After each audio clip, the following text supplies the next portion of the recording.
I am just gonna do the sweep of my stuff. I have the handout for my meds because I haven't done the med card yet. I have my drip rate, and then this, I think a student left it in the lab, but I promise I'm not cheating. It's just gonna be my MAR for the day, and then all of my stuff right here, and then I have Maya checking my steps so I don't miss anything. So I would knock. Hi, my name's Amber. I'm a Southwest Tech nursing student. Can you give me your name and date of birth? Maya Harvey, 8/31/98. All right, and that's what I see on your wristband. Do you have any allergies? No, ma'am. All right, so I wash my hands. I'm going to provide privacy. Put on gloves. So today I'm supposed to start a secondary IV for you for an antibiotic. I'll tell you a little bit about what you're getting. You're going to be getting cefalozin sodium. The usual dose is between 250 milligrams to 1.5 grams per every 6 to 8 hours. The rate that you're going to be getting it at today is 50 milliliters per 40 minutes. The dilution, it will be 50 to 100 milliliters of sodium chloride or other compatible infusions. We're doing this for any treatments of serious infections of the bone, joints, skin, soft tissue, respiratory tract, biliary tract, and GU tract. What I'll be looking for as you're getting this, I'm going to be looking for hypersensitivity to, one, the antibiotic in the first place, penicillins, cephalosporins, and other allergens. So those are the precautions and what I would monitor for. And then any labs that we might do would be renal functions, drug serum levels, and PT. Side effects are anorexia, CDAD, diarrhea, elevated BUN and creatinine levels. And then the antidote for this, if you were to have any serious side effects, we would push fluids, electrolytes, protein supplements, and oral vancomycin or metronidazole as indicated.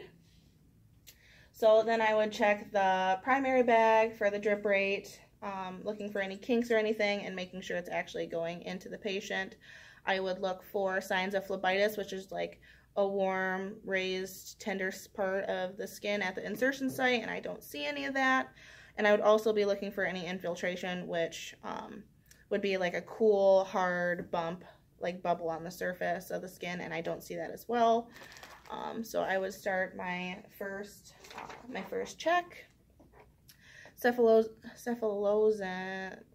however you pronounce it, 50 milliliters, cefalozin, 50 milliliters. My drip rate that I have calculated is, so we're giving it 50 milliliters per 40 minutes, and I took that times 60 minutes over an hour, which I got 75 milliliters per hour. And then to get the drip rate, we took 50 milliliters over 40 minutes and times that by 10 drops per minute. I got 12.5 drops per minute, or 10 drops per milliliter, which gave me 12.5 drips per minute.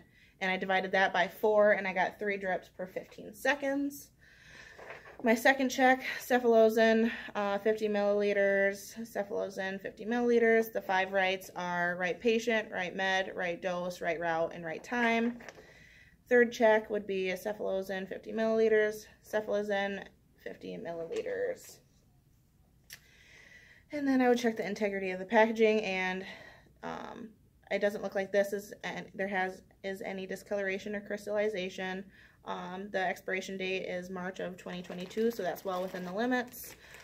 My packaging looks fine, so I'm just going to open that and get everything out and ready. And then I'm going to close the roller clamp. And then I would spike my tubing, keeping aseptic technique.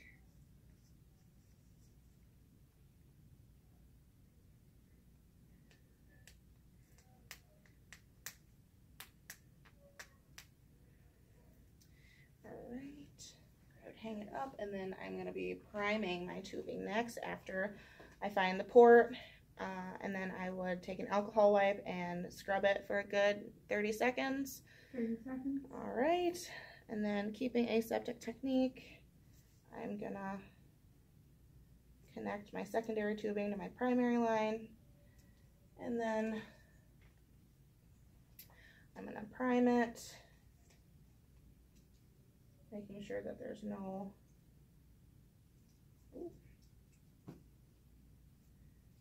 air or anything. And I filled that up just a little too high, so I'm going to give that back.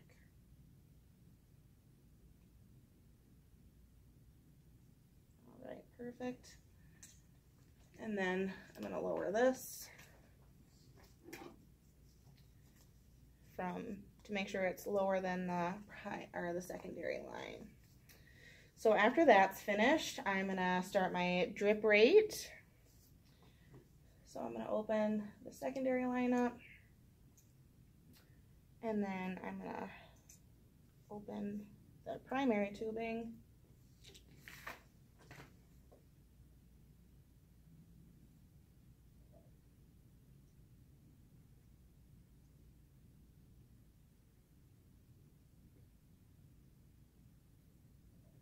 A little too fast.